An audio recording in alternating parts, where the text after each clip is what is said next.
Muy bien. A ver, vamos un poquito a contextualizar la problemática del habeas corpus, ¿ya? Pero para eso vamos a entenderla justamente desde su creación, desde su génesis y de la evolución que ha ido teniendo. Regálenme un ratito que me dice que no pueden ingresar, pero no le tengo en espera a esta chica. Perfecto. Esta garantía, a diferencia de todas las garantías que fueron creadas en la Constitución, no es nueva. Realmente es una de las primeras garantías de los derechos constitucionales, ojo, relacionada al tema de derechos humanos. Esta garantía significa o tiene los vocablos habeas, que significa mostrar, indicar, enseñar, exponer, y corpus viene de cuerpo, ¿no? ¿Por qué era tan literal la traducción? Porque viene justamente de una circunstancia en la que se buscaba liberar a los prisioneros de guerra. Entonces remontémonos años atrás a la época romana, en donde los prisioneros eran capturados por los bandos contrarios y no se sabía si en verdad estaban presos, privados de su libertad o habían muerto, ¿no?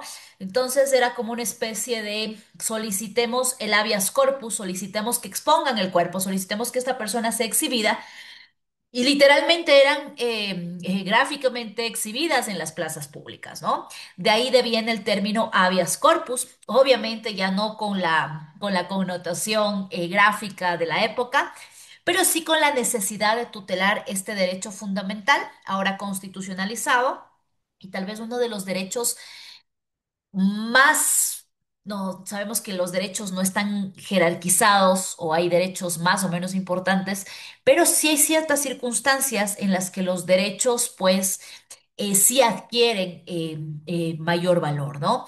Eh, Alguna vez le escuchaba a un abogado 100% penalista que decía que entre una ponderación del derecho a la vida y del derecho a la libertad, poniéndose justamente en un concepto de una persona que ha vivido en privación de libertad, que ha estado presa, realmente la vida se convierte en un derecho secundario y la libertad adquiere precisamente una ponderación mucho mayor, que las personas que están privadas de su libertad realmente están desnaturalizadas de la propia esencia de la autodeterminación y el libre albedrío del ser humano, ¿no? Bueno, esta connotación naturalista, muchísimo más allá de que tenga o no tenga la condición jurídica y obviamente tras un proceso judicial de estar privada de su libertad. Pero ¿qué busca este habeas corpus y por qué el contexto ecuatoriano lo ha extendido al punto que pues llegamos a obtener privaciones, a obtener excarcelamientos a través de habeas corpus con esta garantía que se constitucionalizó? Entonces, vamos precisamente a abordarlo desde la nueva concepción de la Constitución, ¿no? Repito, esta no es una garantía nueva, propiamente como la denominación habeas corpus, claro que introduce importantes consideraciones nuevas, ¿no? A la luz de la protección de los derechos constitucionales actuales, pero no es un invento de la Constitución del 2008. De hecho, en la Constitución del 98 ya venía aplicándose y se daba de una manera bastante particular, que nos sonará bastante raro para nuestra época y la tramitaban los alcaldes, ¿sí? Es decir, cuando existían este tipo de privaciones arbitrarias, ilegítimas y ilegales, esta acción se ponía o se solicitaba a los alcaldes, ¿sí? A los de los municipios. Un poco, como les digo, disonante a nuestra realidad actual, porque entenderemos pues que los alcaldes tienen funciones administrativas, de gobierno, pero no funciones judiciales, en donde evidentemente pues sí hay que tener un grado de conocimiento de ciencia jurídica de derecho. Entonces, bueno, ya la Constitución en ese sentido vino a poner la casa en orden, no es dable, no es compatible con las funciones del alcalde, pues que se estén otorgando los habeas corpus. Pero partiendo del hecho histórico que les comenté inicialmente, tiene su lógica, ¿no? Como les decía, se exhiben en las plazas públicas. Entonces, los ayuntamientos que se conocían en esa época, bueno, ya un poquito más adelantados en la historia, eran lo que posteriormente fueron los municipios o las alcaldías, pero era esa autoridad, ¿no? Esa autoridad local de la plaza, realmente donde nacen generalmente estas ciudades y donde pues se exhibían a las personas privadas de su libertad. ¿Ok? Entonces eso por dato histórico, pero ahora con este principio de unidad judicial, el hecho de que los únicos que tienen facultad de juzgar, facultad de determinar derechos, obligaciones, son los jueces, ¿no? Los jueces de la función judicial. Entonces, el habeas data se encuentra constitucionalizado, reconocido como garantía, como instrumento para efectivizar los derechos en el artículo 89 de la Constitución y nos dice que busca el habeas data recuperar la libertad de las personas que se encuentran privadas de este derecho fundamental, pero que esta privación, ¿sí? Esta restricción al derecho de libertad que decíamos es un derecho fundamental, sea en un contexto de ilegalidad, arbitrariedad o ilegitimidad. Ya vamos a revisar estos términos, ¿no? ¿Por qué se diferencia y cómo se aplicaría? Ojo que dice o, es decir, no tiene que reunir los tres requisitos, sino cualquiera de estas tres características, la privación de libertad. Que esta privación puede producirse por orden de una autoridad pública, ¿sí? Por una autoridad pública, no dice que sea competente o incompetente, porque ahí vamos a entrar en un tema de arbitrariedad, pero que, es decir, el Estado es quien viola este derecho o ante quien vamos a reclamar la violación de este derecho a la libertad, generalmente. Pero esta es una introducción interesante de la Constitución, en la Constitución del 2008 respecto del habeas corpus, porque permite que cualquier persona, perdón, permite interponer un habeas corpus en contra de cualquier persona. Es decir, reconoce la posibilidad de que las personas particulares, los ciudadanos, nosotros, sin ser o estar en representación del Estado, ser personeros del Estado, podamos también incurrir en privar de la libertad a otra persona de manera ilegal, ilegítima y arbitraria. Entonces ya vamos a ver esos casos y esos ejemplos y esas connotaciones, ¿no? Pero adicionalmente, esto es la parte que, digamos, provocó el caos jurídico y es el hecho que se afecta, o perdón, que permite también tutelar el derecho a la integridad, sea esta física, psicológica, sexual, de las personas que se encuentran en contextos de privación de libertad. Es decir, los PPLs, las llamadas personas privadas de la libertad, personas que están en contextos de privación de libertad legal, por así decirlo, no justa o injusta, pero sí legal. ¿Ok? No es que de pronto sin ningún proceso le tomamos al Pepito Pérez y le encerramos. No, ha sido un proceso penal, hay una sentencia judicial, o se encuentra con orden de prisión preventiva, ¿no? Pero que en este contexto de privación de libertad y obviamente la administración de los centros de rehabilitación social o los centros de detención provisional o donde se van a privar de libertad a las personas, están a cargo del Estado, ¿no? Incluso se creó una secretaría recientemente nueva, no tanto, antes estaba a cargo del Ministerio de Derechos Humanos, pero bueno, con toda la vertiginosidad de la administración pública, ahora es el llamado SNAI, ¿no? También lo hemos escuchado bastante, la Secretaría Nacional de Atención Integral a Personas Privadas de la Libertad. Es un nombre medio largo. Pero bueno, la cuestión es que tutela los derechos de las personas privadas de la libertad y que en este contexto de privación de libertad, el Estado, a través obviamente de sus personeros, hayan violado o esté en peligro la integridad física, psicológico, sexual de esta persona privada de la libertad. ¿Ok? Entonces, no se olvide, básicamente, porque vamos a ver que se extiende un poquito más este habeas corpus, básicamente tutela el derecho a la libertad que viene o deriva de la necesidad de protección al ser humano de no ser privado de este derecho fundamental a la libertad de manera ilegal, ilegítima y arbitraria. También se puede interponer en contra de personas particulares que priven del derecho a la libertad a otras personas. Y también se puede interponer en contextos de privación de libertad en los centros de detención provisional o centros de rehabilitación social, cuando en este contexto de privación de libertad legal se hayan estado suscitando circunstancias o acciones u omisiones que puedan afectar o ya afectaron la integridad de estas personas y en donde pues esté como objeto principal proteger la vida de estas personas, ¿ok? Ya vamos a analizar esa parte sensible del habeas corpus, ¿ok? Perfecto. Vamos a hablar de la detención o de la privación de libertad. Indefectiblemente en el habeas corpus muchas veces tenemos que atarlo, no procedimentalmente, pero sí para entender el contexto de privación de libertad, a la norma o a la única norma que puede determinar este castigo o esta restricción a este derecho y es el Código Orgánico Integral Penal, ¿ok? Obviamente nosotros lo abordaremos desde la materia propia del derecho penal, pero aquí es importante tomar en consideración y vamos a entender cuándo una privación de libertad se convierte en ilegal, ilegítima o arbitraria y que esta privación sea provocada por una autoridad pública, por el Estado o incluso por cualquier persona particular, ¿no es cierto? ¿Cuándo es ilegal? Cuando me voy en contra de una norma expresa, ¿ya? Supongamos que en efecto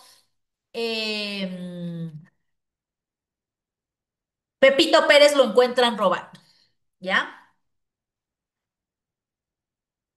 Bueno, no le pongamos con robos, es bastante sencilla esa. Supongamos que al Pepito Pérez lo encuentran cometiendo un delito un poquito más grave, qué sé yo, apuntándole con un cuchillo a una persona para robar, ¿ya? Y la policía lo descubre en ese momento, se convierte en un delito flagrante y es detenido en flagrancia, ¿no? Es apresado por la policía misma en flagrancia. La ley dice, esto es el Código Penal, que en los casos de delitos flagrantes, esta persona que se priva de libertad, el presunto infractor, no puede estar más de 24 horas desde que se cometió el delito hasta, perdón, desde que se ejecutó la privación de libertad hasta que llegue una autoridad competente, un juez, y determine su situación jurídica, ¿ok? Es decir, la prisión, perdón, la detención en flagrancia no puede superar las 24 horas. Supongamos que llegaron tarde, que se olvidaron, que el juez no asomaba, cualquier circunstancia, pasa las 24 horas. Va 30 horas sin que se haya resuelto su situación jurídica.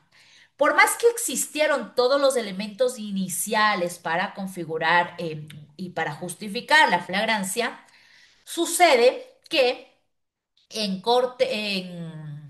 el transcurso de este tiempo, la detención se convierte en ilegal. ¿Por qué? Porque me voy en contra de una norma expresa. La norma me dice máximo 24 horas. Están 30 horas. ¿Qué pasa? Estoy actuando de manera ilegal. Estoy actuando de manera contraria a lo que me dice la norma jurídica, a lo que me dice la ley. ¿Ok? Ahí es una detención o la privación de libertad se convierte en arbitraria. Perdón, en ilegal. Ilegal, en contra de la ley. Vamos con arbitrariedad.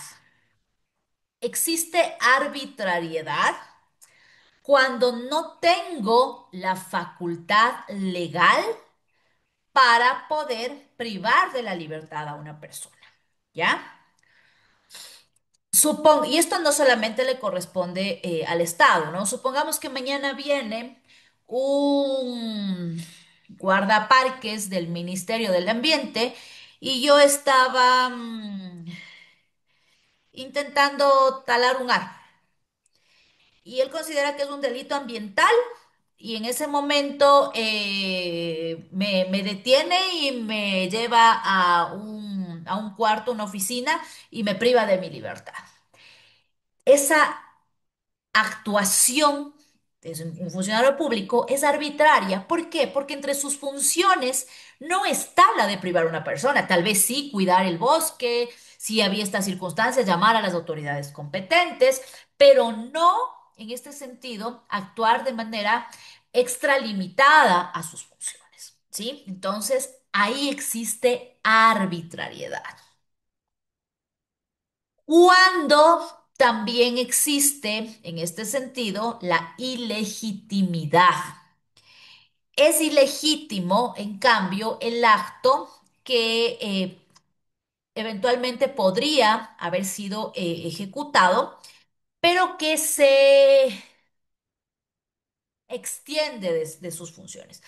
Ya, supongamos que yo estoy caminando por la calle, no hago ningún acto atentatorio a nada ni a nadie. Y por el otro lado viene una ex compañera mía del colegio, que resulta que yo no era de su agrado, y que tiene un novio policía en ese momento, y viene con ese novio policía. El policía en cualquier contexto puede, ¿no? Puede ejecutar una privación de libertad si yo estuviera cometiendo un delito flagrante. Pero realmente no estoy causando ninguna circunstancia arbitraria, ninguna circunstancia que vaya en contra del derecho ajeno. Y este señor, mandado desde de su novia, ex compañera mía del colegio, se acerca y me apresa. ¿Ya? Para él eso es ilegítimo, ¿sí? No tiene asidero fáctico ni jurídico. No había razón para que a mí me priven de la libertad, ¿ok? ¿Qué pasa en cambio cuando una persona particular me priva de la libertad? ¿Sí? Cuando una persona particular me priva de la libertad, adicionalmente que puede recaer en delitos, en tipos penales, secuestro, etcétera. Pero para recuperar la libertad en estos casos, se convierte en una privación arbitraria. ¿Por qué? Porque ninguna persona particular tiene facultad legal, tiene condición de agente para poder privar de este derecho, ¿sí? No hay cárceles particulares. Entonces, cuando esto sucede, se puede poner un habeas corpus en contra de la persona particular que está privando de su libertad a otra persona, porque esa actuación es arbitraria, ¿sí?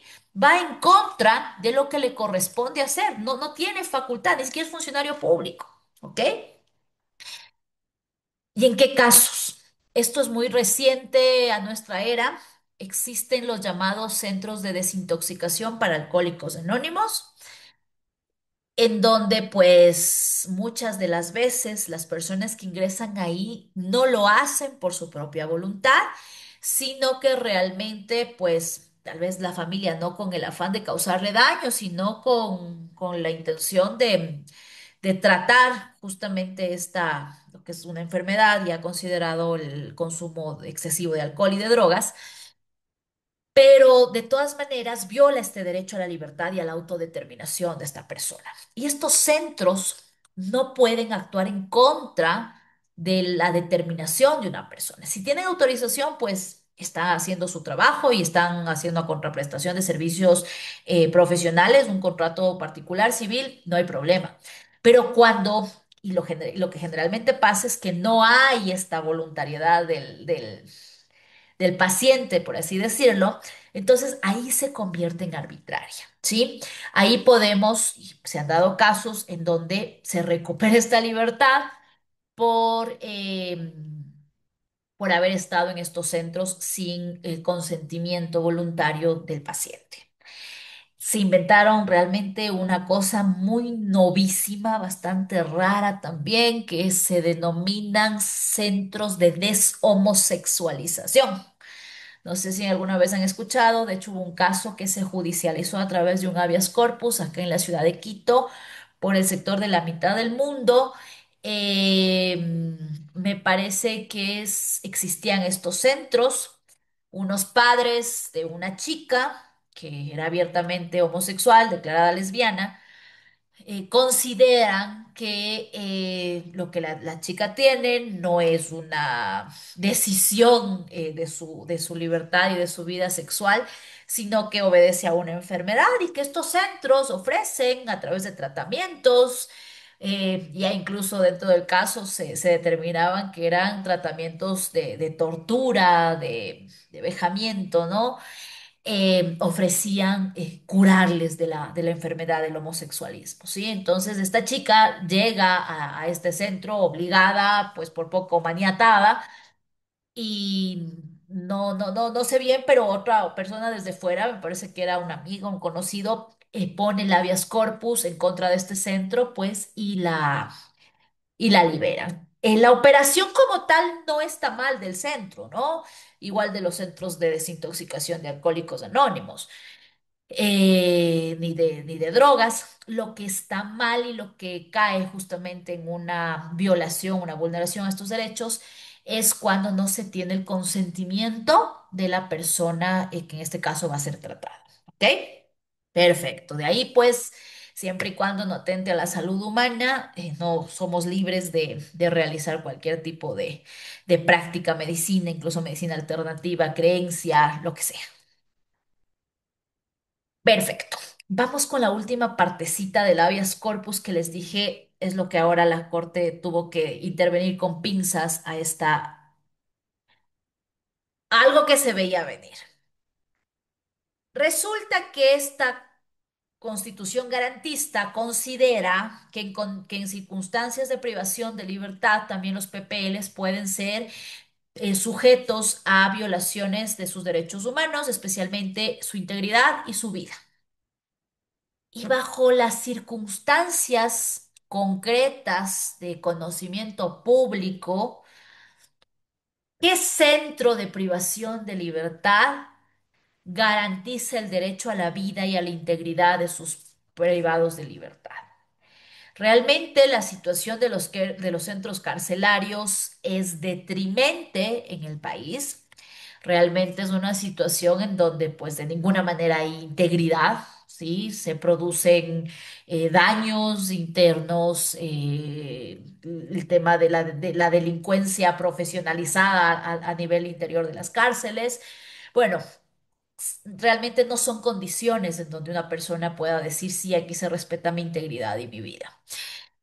Entonces, ¿qué sucedía con estos habeas corpus? Y eso, como le digo, lo veía, se veía venir. Lo que se buscaba era proteger la libertad, perdón, la integridad y la vida de estas personas que vivían todos los días en peligro, ¿no?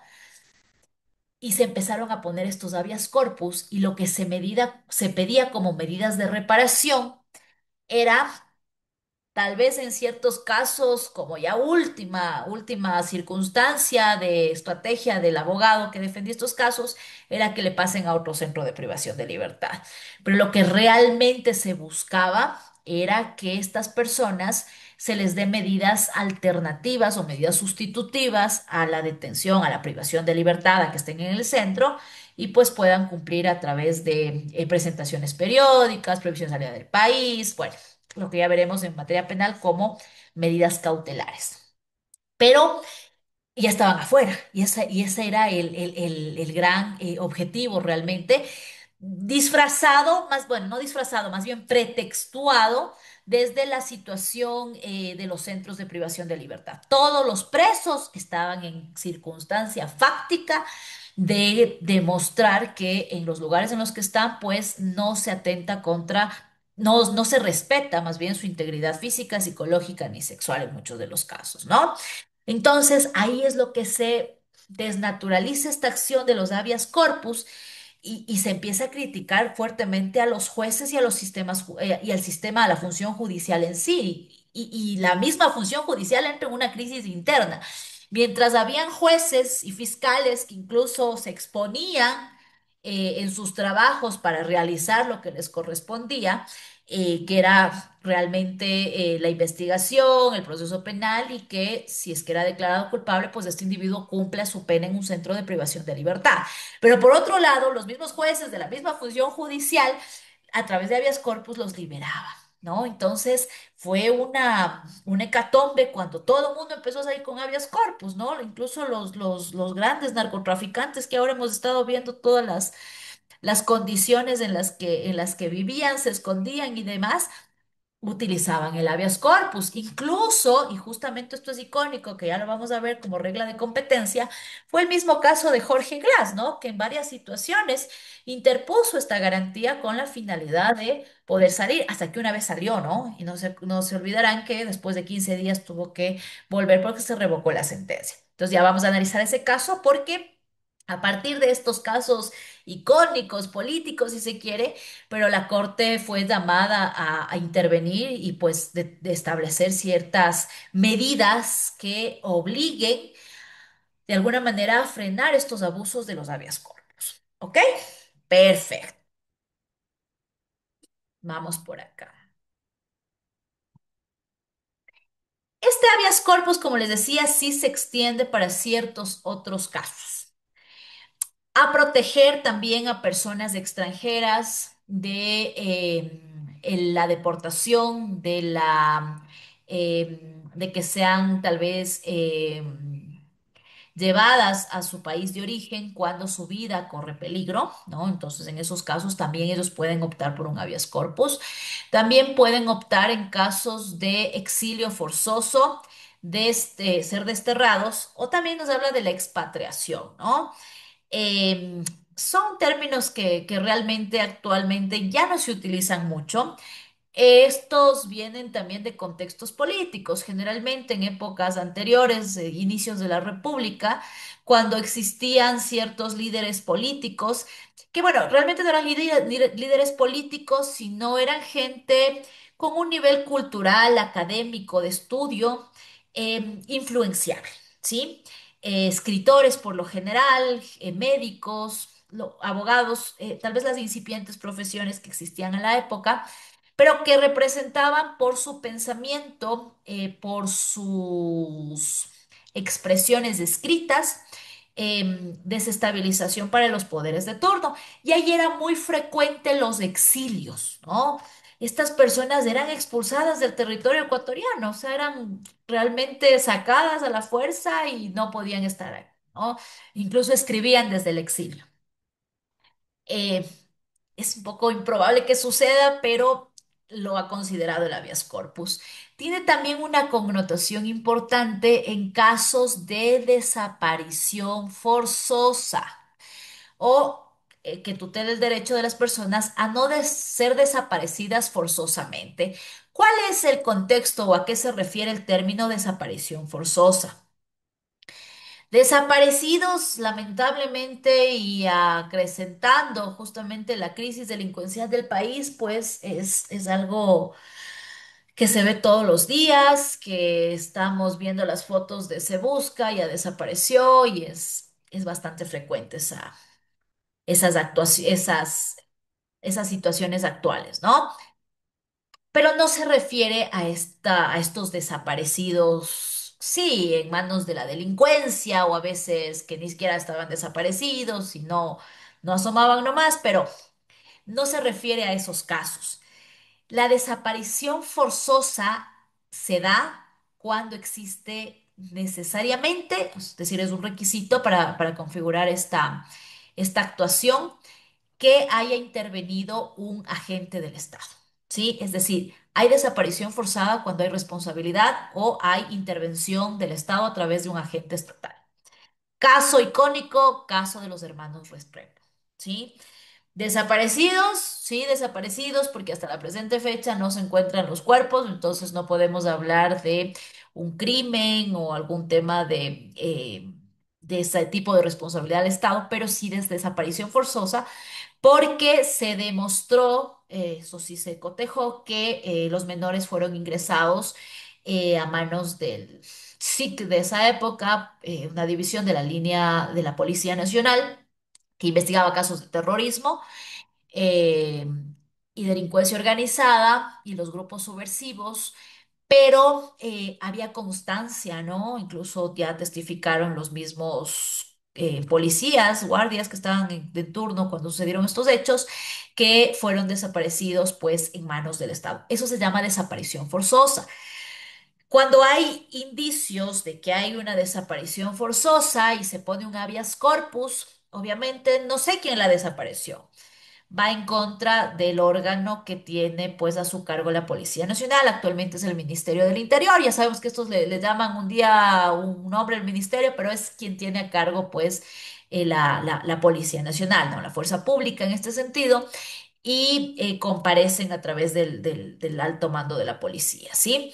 Em, que se demuestre que no hay separación forzosa, tampoco es que se puede exigir con una sentencia que el cuerpo aparezca, pero sí se establecen ciertas medidas como temas de búsqueda, se les ponen plazos para que puedan realizar acciones de intervención. Bueno, no sé si ustedes recuerdan el caso de esta abogada quiteña de María Belén Bernal, que fue, bueno, fue feminicidio, ya el caso ya fue incluso procesado su cónyuge y que los hechos se produjeron en la escuela de policía, ¿sí?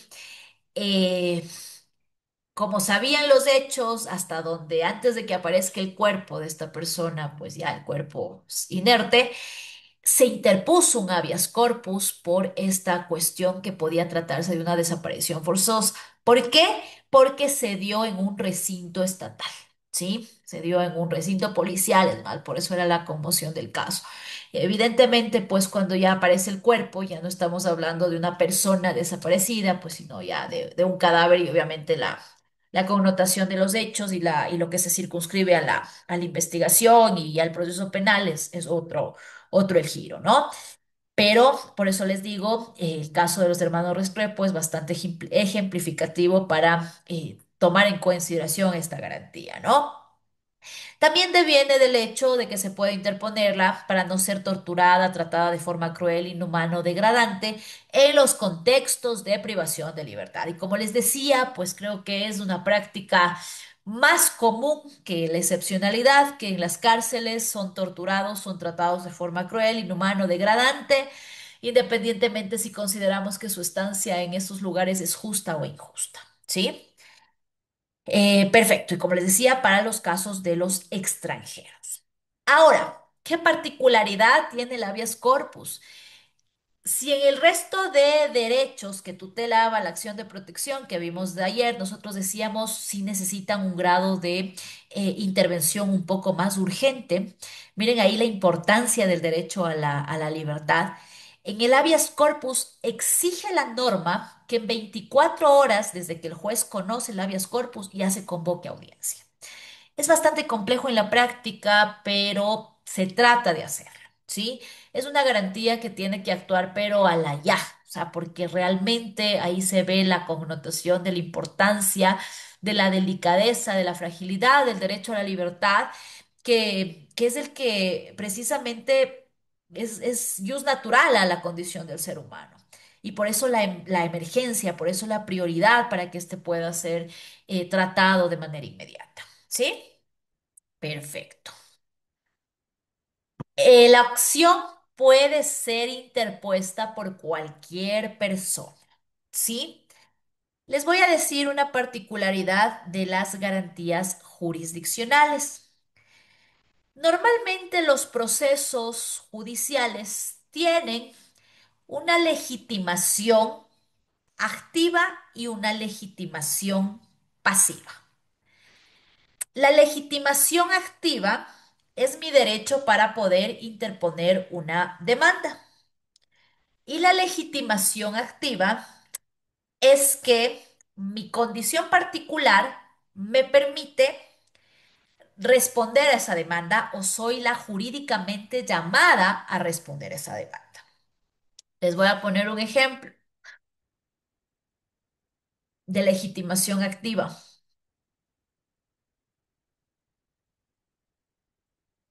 Viene a su despacho una madre de familia y dice que necesita que usted le divorcie a su hija, a la hija de ella. Sabemos que sí está casada, es mayor de edad y todo, pero y nosotros le decimos, ¿y por qué? Y dice, no, es que del esposo no me cae bien, no me gusta. Bueno, ella tiene sus razones. Y ustedes se dejan convencer y le dicen, bueno, pongámosle la demanda. Y al momento en el que vayan con la demanda, sin ningún tipo de poder, sin ningún tipo de autorización de esta chica, de esta persona, el juez le va a decir, señora, usted no es la llamada a poner la demanda de divorcio. O sea, usted por más que quiera que su hija se divorcie, si su hija no quiere divorciarse, no es la llamada a hacer eso, ¿no? Entonces, ¿qué existe? Falta de legitimación activa. O sea, usted no tiene por qué estar reclamando derechos o estar sometiendo a la justicia decisiones o destinos de otra persona, por más hija suya que sea. Esa es falta de legitimación activa. Señora, usted no tiene la capacidad procesal para demandar en este caso. Ahora, si esta señora va y dice, yo soy la que me quiero divorciar de mi esposo, claro, o sea, usted está en su derecho de interponer esa demanda. ¿Cuándo sucede la legitimación pasiva? Supongamos en el mismo caso, ustedes ya son abogados, llega una señora con su hijo menor de edad, indignada, y que quiere poner un juicio de alimentos. Y le dice, sí, claro, o sea, el progenitor, usted le explica que el progenitor es el llamado a satisfacer el derecho de alimentos. Y ella dice que ella no quiere que él le pague, sino que resulta que este progenitor ahora tiene un nuevo compromiso y que ustedes lo que quieren es demandarle a la nueva pareja. ¿Sí? Ustedes quieren demandarle a él. Entonces, bueno, ustedes le dicen que no es posible, pues que ella no es la llamada a satisfacer los derechos del menor, en fin. Y ella va a otro estudio y le dice, bueno, le ponen la demanda. A la final ellos dicen, no pierdo nada. Ponen la demanda. Le llega, bueno, seguramente el juez no lo va a calificar siquiera, ¿no? Pero bueno, supongamos en este caso descabellado, ¿no?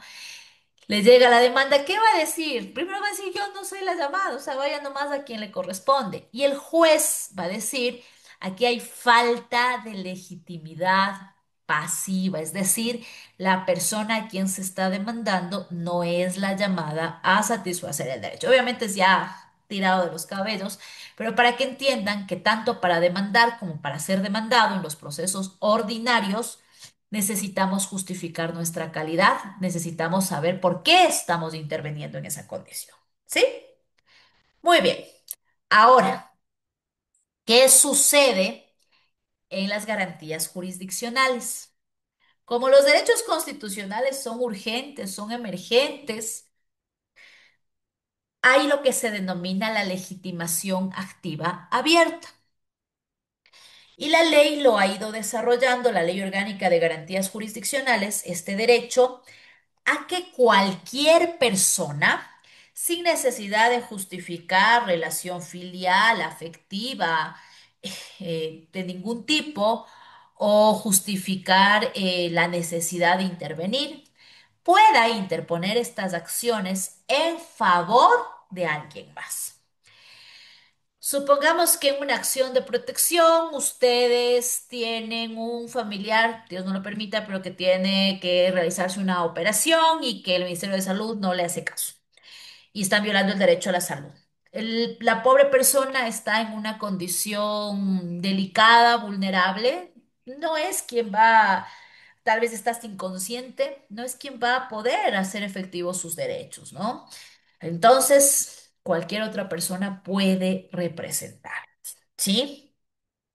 En el habeas corpus tendría incluso aún más razón. ¿Por qué? Porque es una persona que está o desaparecida o privada de su libertad y que evidentemente pues no tendrá en muchos de los casos todos los medios para poder hacerlo.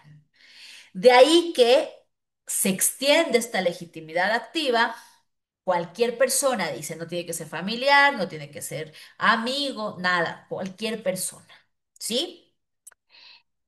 La acción actualmente, no se olviden, puede ser presentada en contra del Estado, es decir, de las instituciones del Estado que actúan a través de sus agentes estatales, pero también en contra de personas particulares que priven de la libertad. Es la misma consideración del resto de garantías, mucho más ágil, mucho más práctica. No necesita de un abogado procesalmente o como requisito para plantearla, pero siempre se insiste, pues, si normalmente las garantías generales de derechos, como la acción de protección, ya observamos que sí se necesita de cierta técnica jurídica, muchísimo más aún con algo tan delicado que puede decantar en un proceso penal, ¿no? Entonces, se necesita un abogado, no solamente cualquier abogado, sino un abogado que realmente por lo menos maneje estos temas de privación de libertad, ¿ok? ¿En dónde se interpone? Se interpone ante el juez, esto es importante, se interpone ante el juez en donde se presume la persona se encuentra privada de la libertad. ¿Por qué se presume? Porque si estamos en un contexto que estamos demandando ilegitimidad, arbitrariedad o ilegalidad, lo más probable es que ni siquiera sepamos en dónde está, ¿sí? O sea, en qué centro específicamente está. Supongamos que estábamos con unos amigos en una marcha, según nosotros, marcha pacífica. Y de pronto llega la policía y se lleva a mi amigo Pepito Pérez. Le llevaron. Nosotros salimos corriendo atrás del Pepito Pérez, pero ya no sabemos a dónde. Lo único que sabemos es que esa privación se produjo en el Parque Elegido de la ciudad de Quito. No sabemos más. Presumimos que ha de estar preso en cualquiera de las cárceles o los centros de privación de libertad de Quito. ¿Sí? Hemos averiguado, no nos dicen, pero nosotros sabemos que se llevaron unos policías. ¿Ya? Es ilegal, no había orden de juez, es ilegítima, el pobre no estaba haciendo nada y es arbitraria porque llegaron abusando de su autoridad. Entonces, por eso es que el legislador, cuando desarrolla la norma, determina que es el lugar en donde se presume, donde creemos se produjo la privación de libertad. ¿Sí? Pero habrá casos en los que definitivamente desconozcamos el lugar. ¿Sí? Estábamos nosotros mismos en este contexto de estas huelgas, de estos paros. Y de pronto mi amigo desapareció y la gente empieza a decir que sí es al chico al que se le llevó la policía. Ni siquiera pudimos seguirle, no tenemos idea dónde está. O sea, realmente se nos perdió el rastro. En el otro por lo menos pensábamos que de Quito no ha de salir, pero este joven sí no tenemos idea dónde se lo llevaron. ¿Ok? Cuando conocemos dónde está privado o presumimos dónde está privado de la libertad, ante el juez del cantón en donde está privado de la libertad. ¿Ok? Pero si no conocemos, y como somos quienes vamos a, perdón la expresión tan ecuatoriana que es muy nuestra, dar poniendo la acción de habeas corpus, puede hacerlo en el domicilio del accionante. Es decir, cuando estamos aquí hablando de legitimidad de personería activa, puede, y generalmente hay, una diferencia entre la víctima, que sería la persona que está privada de su libertad y a quien se le estarían violando sus derechos constitucionales, y el accionante, que es quien está poniendo a nombre de. ¿Ok? Parece la regla fácil, ¿no es cierto? Y parece que todos teníamos clara la película. Ahora bien, ¿qué pasó con Jorge Glass? Y vamos a entenderlo sencillamente para saber por qué la Corte frenó este tipo de circunstancias. Era un hecho público, notorio, expuesto incluso a nivel internacional, en época que Jorge Glass estaba privado de su libertad y que fue realmente los años que mayormente pasó privado de su libertad en el Centro de Rehabilitación Social de La Tacunga, en la provincia de Cotopaxi, ¿no es cierto? Creo que eso todos lo sabemos hasta por contexto histórico. Y acuérdense también que habían ciertas épocas en las que definitivamente la situación carcelaria era desbordante, ¿no? Los amotinamientos, las matanzas dentro de las cárceles, las fugas masivas, o sea, era incontrolable, ¿no? En una de estas tantas eh, situaciones desbordadas, la cárcel de la Tacunga también tiene uno de estos eventos. Y habían actuaciones que realizaba de manera emergente, me pongo también en el lugar de autoridad pública, la SNAI, y muchos de los casos en esos momentos trataban de combatir la emergencia, de tomar decisiones en lo que estaba sucediendo. Y los presos eran trasladados en buses a otros centros carcelarios inmediatamente. ¿Ya? Bueno, de pronto en estos tantos contextos aparece una acción de habeas corpus, una más de las ya tantas intentadas por Jorge Glass, que se pone en Manglar Alto, en la provincia de Santa Elena, Cantón Santa Elena, que la pone la amiga, una persona, una mujer. No tengo idea del vínculo que hayan tenido, de afecto, desafecto, filial, no filial. Pero la norma decía que cualquier persona. Aquí viene el asunto que es el que justamente distorsionó y pues reventó la naturaleza de esta garantía. Esta amiga pone esta acción de habeas corpus en Manglar Alto, indicando que la vida y la integridad del señor Jorge Glass corre peligro. ¿Por qué? Porque el señor toma los mismos temas de siempre de las otras acciones de habeas corpus, ya negadas en otras circunscripciones territoriales, en donde se decía que el señor tenía problemas mentales, problemas estomacales, bueno, que toma 1.000 pastillas diarias, que ha tenido intentos de suicidio, bueno, que las condiciones de la cárcel son las que realmente están afectando su integridad y poniendo en peligro su vida.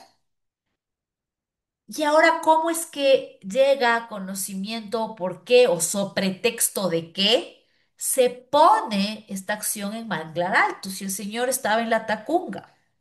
Ahí viene el asunto. Todos sabíamos que el señor Jorge Glass estaba en la Tacunga. Pretexto de la confusión de estos amotinamientos y de los supuestos hechos que en estos buses se transportaba a los presos, se adujo, solamente se dijo en este habeas corpus y en esta audiencia que no sabían dónde estaba el señor Jorge Glass. Sí, que supuestamente estaba preso en la Tacunga, pero después de estos amotinamientos no tienen idea dónde está. Entonces, se saltan la regla inicial de la competencia, que es competente el juez del lugar en donde la persona está privada de su libertad. En este caso era el cantón La Tacunga. Pero ¿qué había pasado aquí? Ya le habían negado un montón de veces. Sí, los habeas corpus. Entonces, ¿para qué iban a poner ahí si les volvían a negar? Ponen en Manglar Alto, el juez considera todo lo que le dicen, se considera competente, acepta el habeas corpus y dispone como medida sustitutiva a la prisión, a la privación de libertad, que el señor tenga presentaciones periódicas. ¿Y de dónde creen que el señor fue liberado? De la cárcel de la Tacunga. ¿Y por qué fue liberado?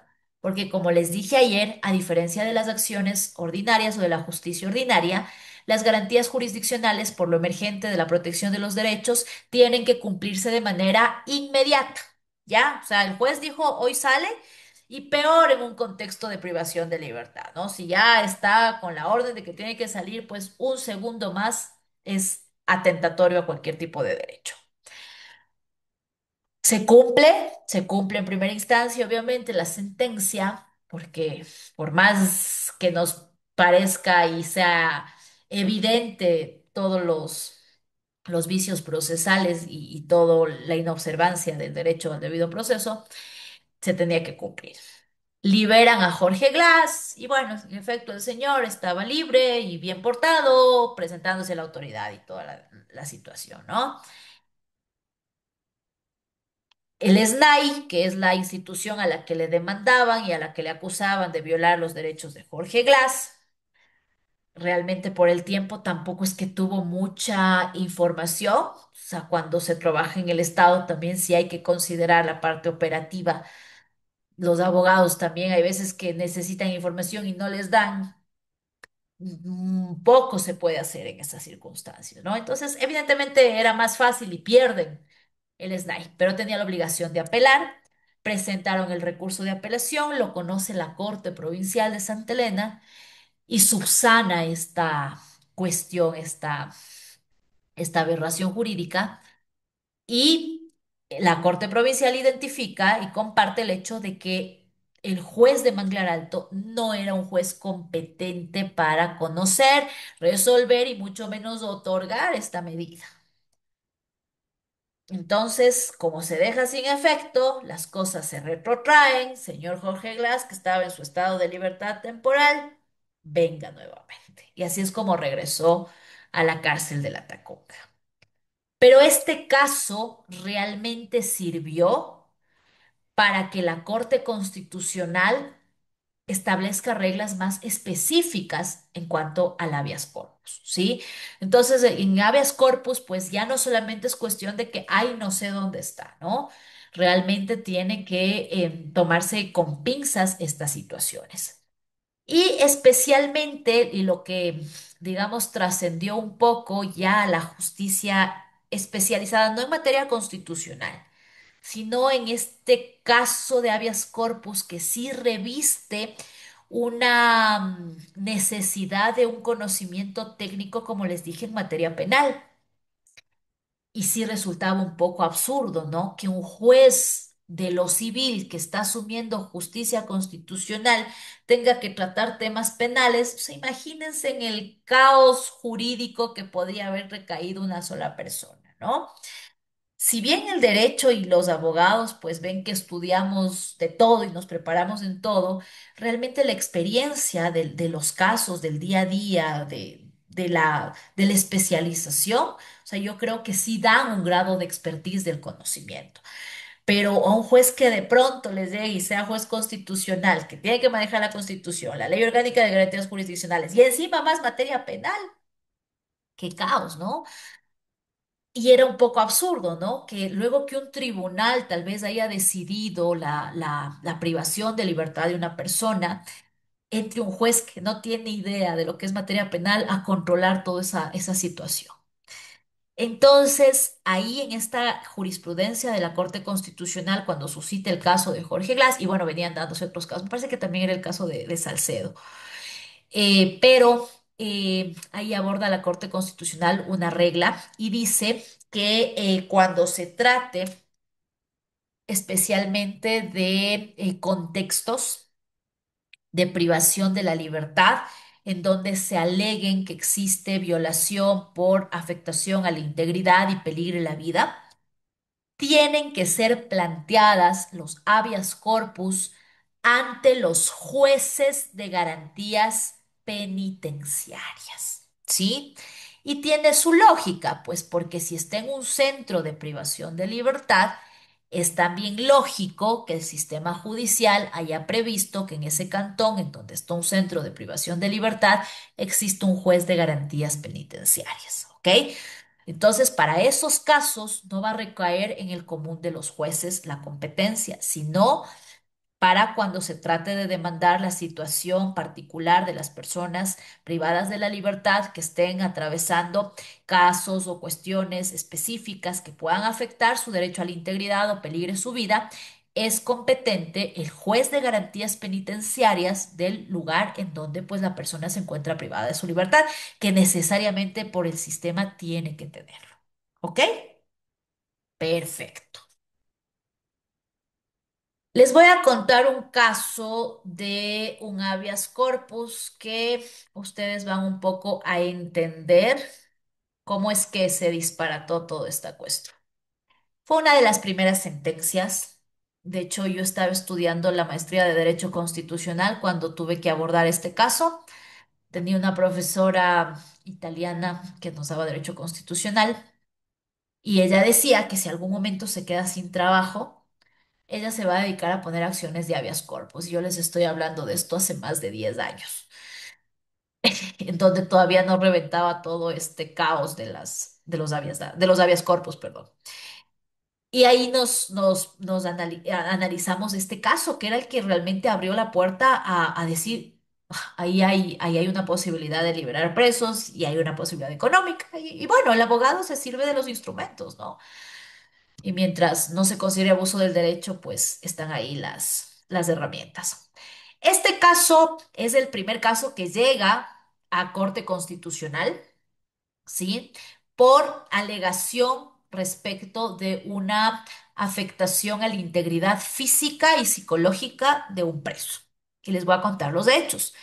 Este señor, esta víctima, el que pone el habeas corpus o el que a favor de quien se pone el habeas corpus, es Jorge Ramiro Ordóñez. Es una persona que se encontraba privada de su libertad cumpliendo su sentencia condenatoria de pena de 20 años, me parece que había sido por delitos contra la vida, asesinato, en La Tacuca, ¿sí? En el Centro de Rehabilitación de La Tacuca. En estos amotinamientos, en el año 2015, miren, como eso les digo, estoy hablando de 10 años, ¿sí? 10 años ya. El señor tiene una lesión en su ojo, ¿sí? Le cae un perdigón en el ojo. Le dan los primeros auxilios dentro del centro de rehabilitación, le hacían ciertos seguimientos en el hospital cercano. Bueno, total que en este contexto de enfermedad, de pretexto del perdigón en el ojo, el señor pierde el ojo, o sea, se queda sin ojo, pierde el órgano, pierde la vista. Y se pone este habeas corpus alegando que el centro de rehabilitación afectó su derecho a la integridad física y psicológica por esta lesión en su ojo, ¿sí? Y sobre todo, creo que más fue icónico el caso porque se demostró que no tuvo la atención médica, ¿ok? Este caso se judicializa, los jueces de primer nivel lo niegan, sube a corte provincial, lo niega, y en corte constitucional la corte dice sí, le afectan su derecho a la integridad. Por eso digo, la corte misma abrió la puerta y la corte misma tuvo que cerrarles la puerta. Y era tan nuevo el tema y tan rara la forma en la que la corte lo abordó, que este señor tenía una madre, tenía su madre, y su madre ya era una adulta mayor, ¿no? Una persona bastante mayor, pero era quien realmente, digamos, estaba atrás del caso del hijo. Y viendo incluso esta situación de vulnerabilidad, entre las medidas de la Corte era algo extraño que necesitaban o disponían reparaciones, por ejemplo, que a este joven le dé el Estado una beca universitaria. Obviamente salieron con la ganancia respecto a que se le dio medidas sustitutivas a la prisión, ¿no? A la privación de libertad. Entonces, seguramente tenía presentaciones periódicas ante la autoridad, ¿ok? Me parece que llevaba cumpliendo apenas pocos años de la pena, o sea, de lo que le habían puesto, y la mayoría de la condena la iba a pasar pues en libertad, ¿ok? Entonces, este fue uno de los, si no fue el primero, uno de los primeros casos en donde la Corte abordó el tema y la problemática respecto de la situación carcelaria y las posibles afectaciones a la integridad. Y como les digo, lamentablemente con esto abrieron la puerta y la Corte, me parece que fue hace 2 años la sentencia, 2022, 2023 puede ser, eh, también ya tuvo que abrochar un poco todo lo que hubo de los habeas corpus, ¿no? Y que incluso por eso ahora están en tanta tramitación y en tanta eh, cuestión judicial los mismos jueces, ¿no? Y los mismos funcionarios que actuaron en estas causas. Preguntas respecto del habeas corpus.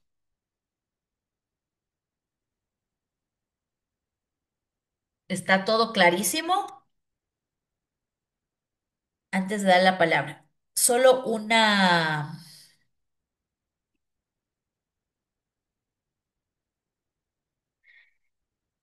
Solo una aclaración. El habeas corpus, y eso lo vimos en las primeras clases, el habeas corpus es la única de las garantías jurisdiccionales en la que sí se tiene que tomar en cuenta el fuero. Es decir, si soy una persona común y corriente, mi habeas corpus lo vamos a poner ante el juez de primer nivel. Mañana soy la alcaldesa de Ambato, tengo fuero de corte provincial, pero me han detenido de manera ilegal, ilegítima y arbitraria. Ustedes me van a dar poniendo el habeas corpus ante la corte provincial. El día de mañana me nombran ministra del Ambiente y me detienen de manera ilegal, ilegítima y arbitraria. Y ustedes me van a poner mi habeas corpus ante la Corte Nacional. ¿Ok? No se olviden, solo el habeas corpus como garantía jurisdiccional tiene consideración del tema del fuero.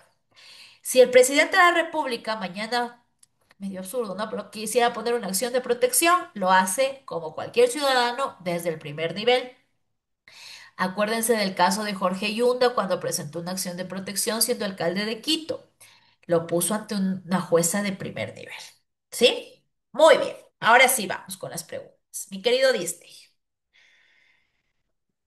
Doctora, muy buenas noches, estimados ¿cómo compañeros. estamos? Bueno, aquí tratando de asimilar bastante información, pero muy interesante. Sí, sí, es bastante, pero no, no es difícil. No, no, no. Y también es súper interesante, ¿no? A veces se aprende más en estos cursos que cuando uno está en clases mismo. Doctora, Perfecto. mi pregunta es la siguiente. No me quedó claro el tema o me confundí realmente. El habeas corpus se utiliza en casos de desaparición, pero por parte de la fuerza pública. En el caso de los de Restrepo, porque le hago un ejemplo, o estoy confundido. Ya ese caso es por la fuerza pública, pero mañana se desaparece un familiar, yo no puedo poner un habeas corpus, porque No, no porque exacto. ahí no es desaparición forzada. Por eso les decía la connotación.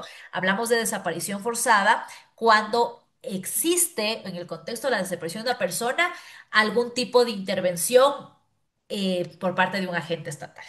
Si es un Ah, ya, desaparecido, no quiero normalizar el tema, pero estamos en esta claro. situación por la delincuencia, por todo por lo que pasa ahora, no conviene no aplica un habeas corpus, ¿no? Porque no existe, o de los hechos que estamos proponiendo como ejemplo, no hay intervención de un agente estatal. En el caso, doctora, si es así, entonces en el caso que llamó la atención a nivel nacional, el De caso los niños, de los niños, eso le iba a preguntar, ¿cabe un habeas corpus?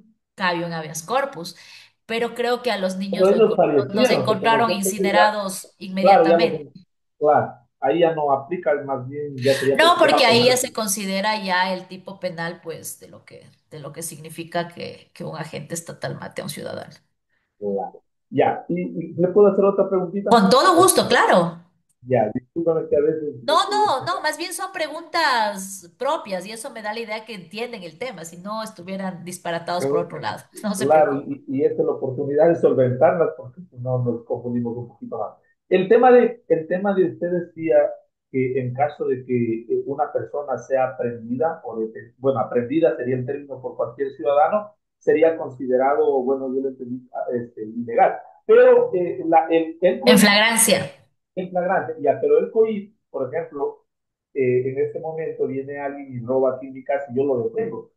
Yo lo puedo detener y lo entrego a la fuerza pública, pero no se me Siempre y detiene. cuando lo entregue a la fuerza pública, porque Ah, eso pues, nos dice el caso de flagrancia excepcionalmente puede ser detenido, no dice detenido, dice aprendido. aprendido. Ya en Así penal vamos a entender la diferencia, pero supongamos que usted, en efecto, le roba, usted está así y usted hace justicia por su propia mano y dice, no, este vamos, desgraciado le encierro aquí, le tengo aquí, que padezca aquí.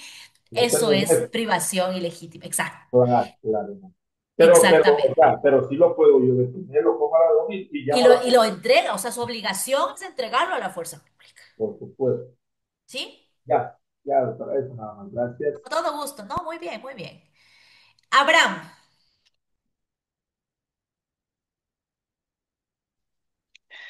Doc, buenas.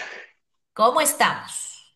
Bueno, tengo una inquietud, verán. El tema, no sé, hay un número limitado para interponer esta acción, digamos, esta medida, digamos. si me niegan esta medida, puedo, o sea, no sé, seguir interponiendo más medidas, no sé. Esa es la inquietud, no sé si me Ah, hago o sea, por entender. lo que decimos, por ejemplo, del caso de Jorge Glass. Sí, sí, justo ahí surge esta inquietud. Si me niegan la primera, vuelta, presento nuevamente, o hasta qué número, o hay número limitado para Mira, no interponer hay un esta. número limitado, no hay un número mínimo, no hay un número máximo. Lo que generalmente se entiende que cuando yo voy a presentar una garantía jurisdiccional, y esto es para todas, es que no se haya presentado una anteriormente por los mismos hechos y por las mismas circunstancias. En el caso de Jorge Glass, que siempre se alegaba su situación de salud, su enfermedad, que estaba al borde del suicidio, que vivía con ratas, bueno, siempre era el tema recurrente de eso, ¿no? Entonces, él siempre trataba, o su defensa técnica trataba de presentar aparentando nuevos hechos, pero realmente eran siempre las mismas alegaciones, ¿no? Ahora, supongamos el caso que ya siempre le pasaba esto, que ya era su condición médica, que tomaba 1000 pastillas al día, pero supongamos que en un amotinamiento le sucede lo que el señor del ojo, ¿ya? Y a este señor Jorge Glass se quedaba sin ojo. Ese hubiese sido un hecho nuevo. Tal vez sí hubiese sido no necesariamente otorgado la pretensión, pero sí hubiese podido justificar que se interpone un nuevo habeas corpus porque existen hechos nuevos. Entonces, realmente implica mucho la técnica. Miren ahí la técnica del abogado. ¿Cómo puedo darle una connotación distinta si bien el proceso y la reclamación y la pretensión va a ser la misma para que no recaigan precisamente en la similitud de hechos? Supóngase ustedes el juez, mi estimado Abraham. Y ya le viene ¿Ya? el señor Jorge Glass que está afectado por la salud en el mes de enero. Vuelve en el mes de marzo con la misma situación. Entonces, no hay hechos nuevos, ¿no? Tal vez sí hay situaciones permanentes y que permanecen y que se generan y se deterioran, pero no hay un hecho nuevo. Puede decir, sí, me afectaron la salud, pero ¿por qué? Porque hace 2 semanas hubo un amotinamiento y me dispararon en el ojo. Ese es un hecho nuevo. No sé si me hago entender por ahí. Más allá del número, son las circunstancias que yo pueda demostrar son distintas a la anterior. Por los mismos hechos no hay cómo. O Sí, sea, yo puedo presentar, no está limitado a pero presentar, pero seguramente no va a poder solventar y va a caer en el hecho que eso ya fue tratado, que ya fue resuelto. Le van a negar. ya. Y ¿Sí? ahí mismo. Y yendo al juez, en este caso, hablando de Jorge Glass mismo, el juez, no sé, tuvo alguna sanción o hay alguna sanción de pronto si incurren en esta En alegación. ese O sea, caso, claro, ¿qué hubiera hecho usted si usted era el juez? Ahí sí no sé. O sea, O ya sea, le dio, usted ya aceptó hay que decirlo las cosas como son, ¿verdad? Hubo acuerdos que tenían que cumplirse ahí. ¿Qué hubiese pasado? El señor seguramente hubiese ni siquiera solo un proceso disciplinario, sino que realmente hubiera incurrido en un delito. El juez posterior a, incluso creo que él dictó la sentencia y al día siguiente estaba fuera del país. Eso sucedió con el juez de Mangalar Alto. mm, ya, Ujú. O ya, sea, ya. no puedo siquiera llegar a judicializarle ya en presencia porque realmente el señor ya tomó otra Claro, decisión. prácticamente es una acción muy grave entonces, tu caso. Ya, Claro, sí, porque seguramente pues se hubiese ido contra todo el sistema. Sí, listo. Muchas gracias. Todo no se claro, muchas gracias. preocupe, no con todo gusto. Cristian,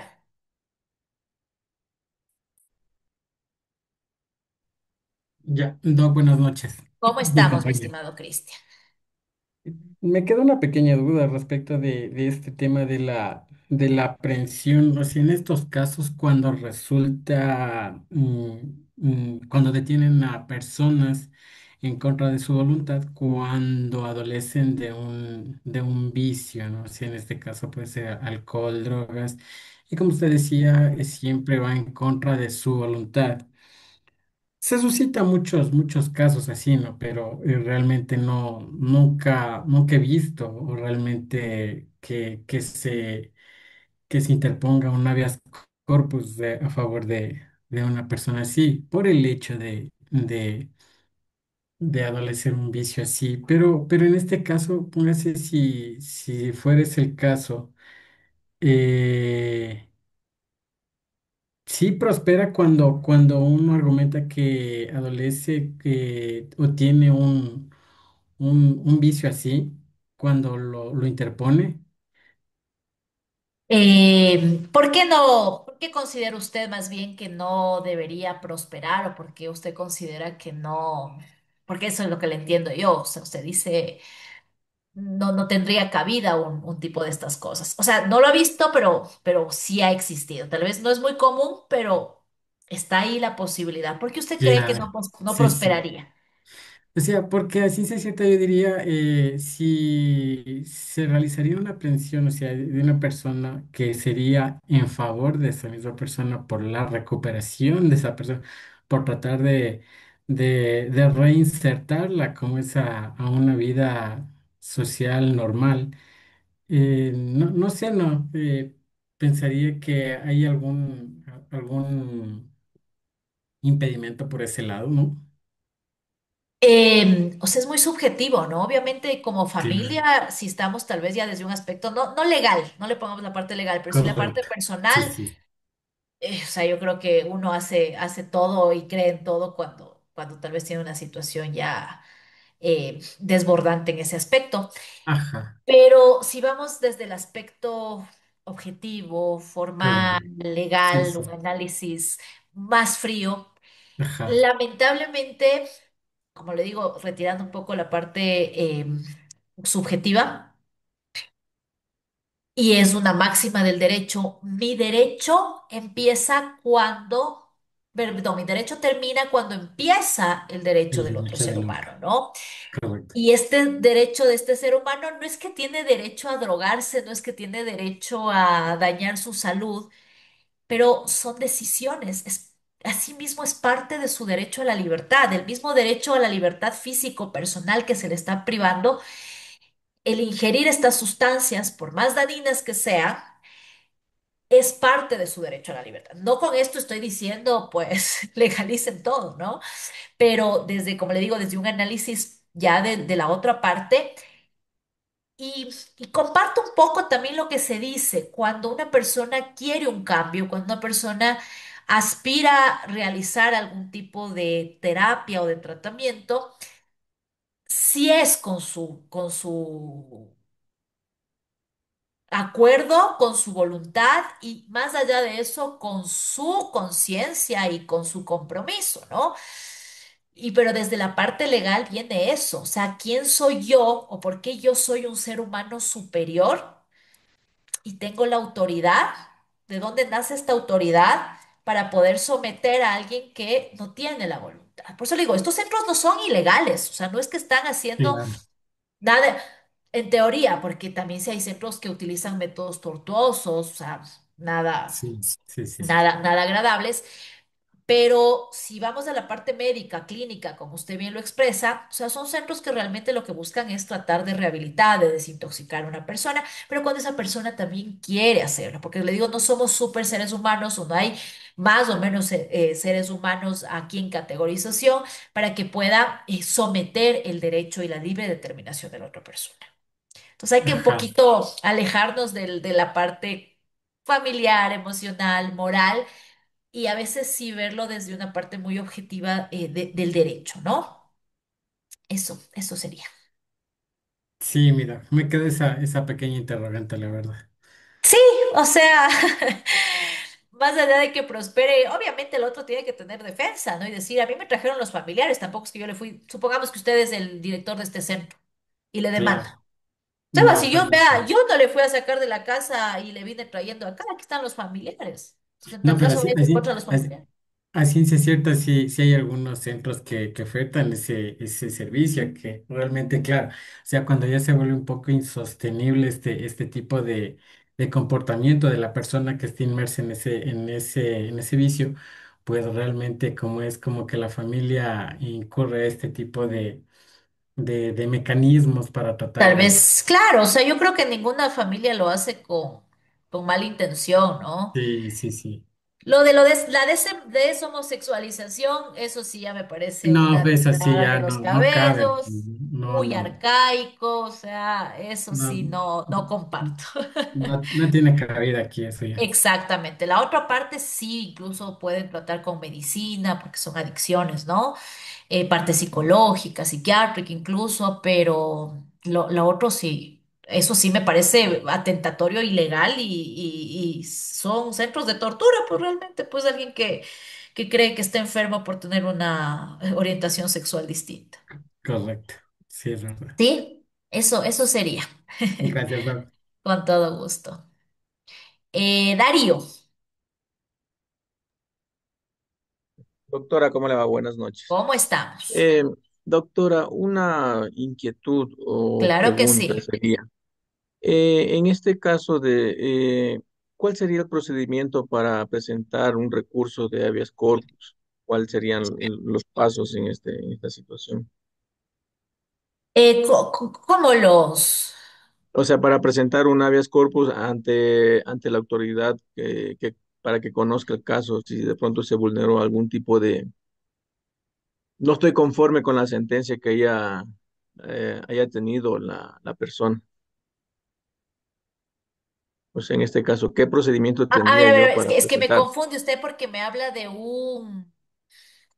O sea, ¿cuál es el procedimiento para presentar un recurso de habeas corpus? El habeas corpus no es un recurso, el habeas corpus es una garantía. Ustedes van a hablar de Ya, recursos cuando de alguna manera estamos en escalerita. Hay el recurso de apelación, casación, etcétera, ¿no?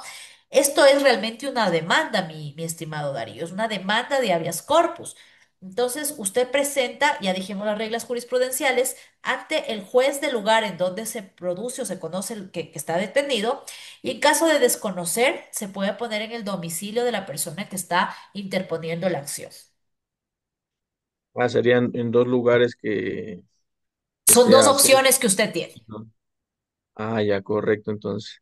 Son Esa es dos la pregunta opciones. mía. Ajá. Sí, Son dos opciones que usted tiene. Esas son las reglas y esas reglas, pues, más bien la Corte Constitucional las enfatizó para que no se abuse, pues no que diga, "Ay, es que yo no sé", y dirigían a los jueces, como lo que sucedió en el caso que les acabé de plantear. claro, porque, exactamente, porque no puedo yo poner un recurso de habeas corpus en una provincia lejana donde no conocen el caso. No tiene Es nada como que lo que ver. pasó, no tiene nada que ver. Exactamente. Exacto. Entonces, era precisamente para frenar el abuso del derecho, ¿no? Porque, como le digo, ahí ponían hasta un por si acaso y obviamente eran jueces direccionados. Y en cantones que sabe usted que, o sea, es de ese juez o es de ese juez donde le va a caer. Ujú, Entonces, precisamente así es. para evitar este tipo de arbitrariedades, es que la Corte vino un poco a regular esta garantía, ¿sí? Ok. Muy amable. Gracias, doctor. No, usted con todo gusto. Perfecto.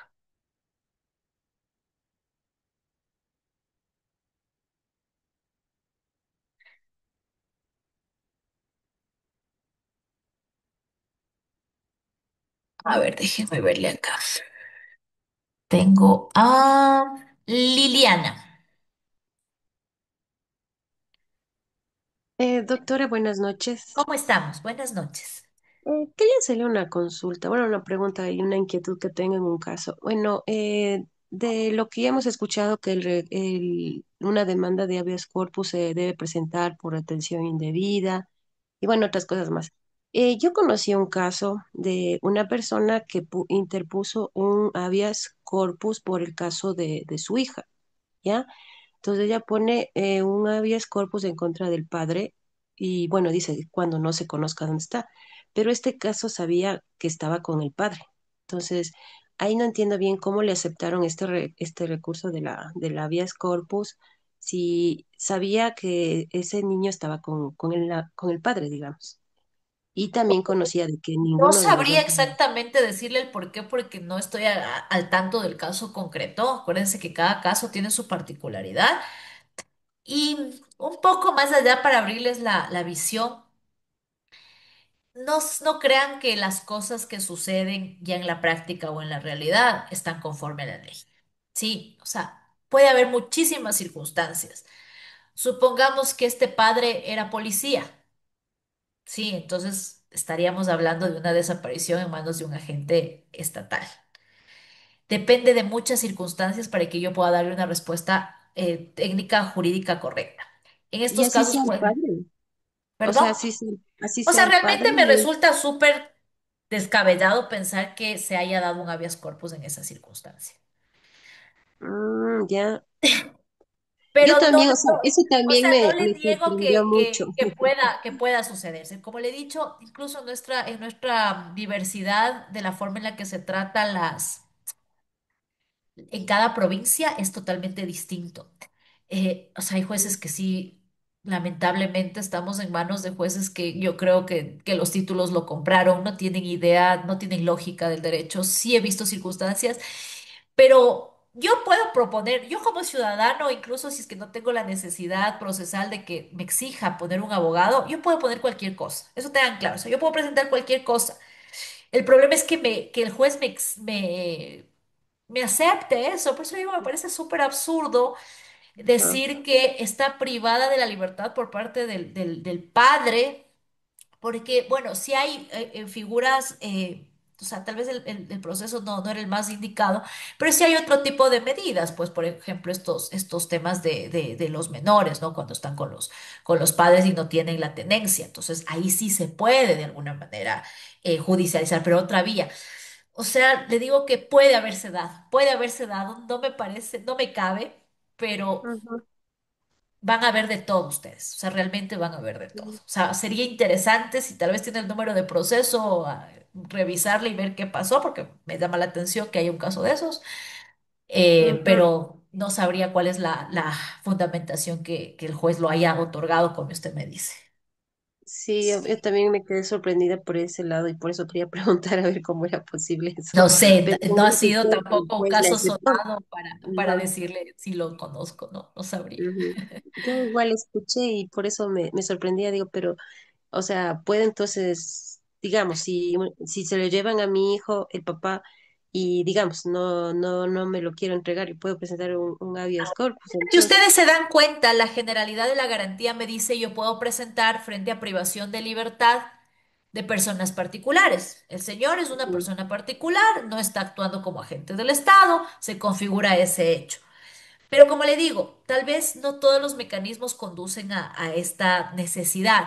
Hay un proceso específico para cuando se dan estos casos en donde se interfieren justamente, por ejemplo, si se llevó el padre y había un régimen de tenencia y de visitas, pues es otro juez el que tiene que conocer esto y es otra forma en la que interviene la justicia. ¿Sí?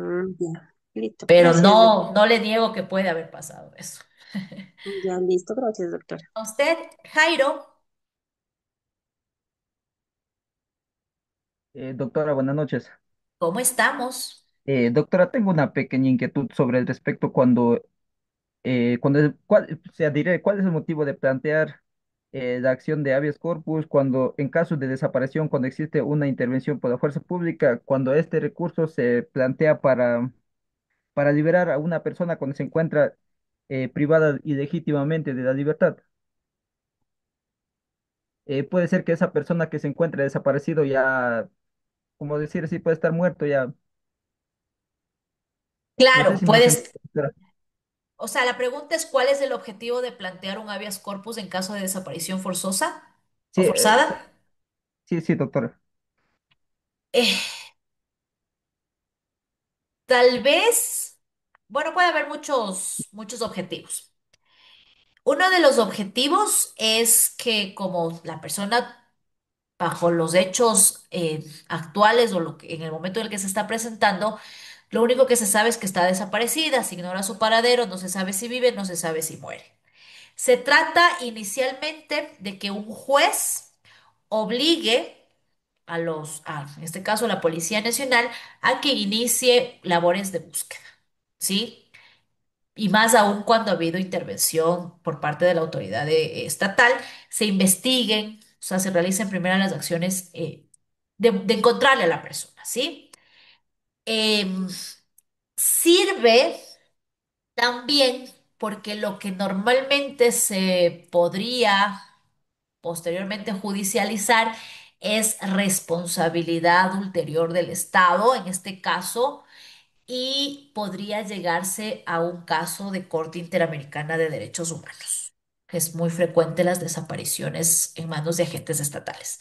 Entonces, al tener tal vez ya una parte avanzada acá, ya facilita para podernos ir a la instancia internacional, pero en la práctica, o no más en la práctica, más en la naturaleza sustancial de poder poner una habeas corpus en caso de desaparición con intervención de agentes estatales, es para que precisamente se dé eh, labores de búsqueda. Sí, que el juez disponga y el juez controle, que se le preste especial atención y que la persona se devuelva a la persona. ¿Ok? ¿Sí, Jairo? Sí, doctor. Sí, Sí, también tenía sí, también otra pregunta, doctora. A ver, claro, dígame. eh, esta acción de habeas corpus se puede plantear cuando una persona se encuentra sentenciada, por ejemplo, a 10 años ya. Puede estar ya pagando la pena de unos 5 años y cuando corra en peligro la vida de esta persona, o sea, se puede plantear el habeas corpus. Correcto, como el caso de este señor que estaba condenado por asesinato, pero porque se quedó sin ojo, le dieron medidas sustitutivas. Correcto. Ah, ya. Gracias, ¿Sí? doctora. Sí. Con todo gusto. Muy bien. A ver, por acá tengo a Luis Alfredo. Hola, profe, buenas noches, ¿cómo le va? Hola, buenas noches. Profe, yo tengo una inquietud. ¿Se Claro, puede, dígamelo.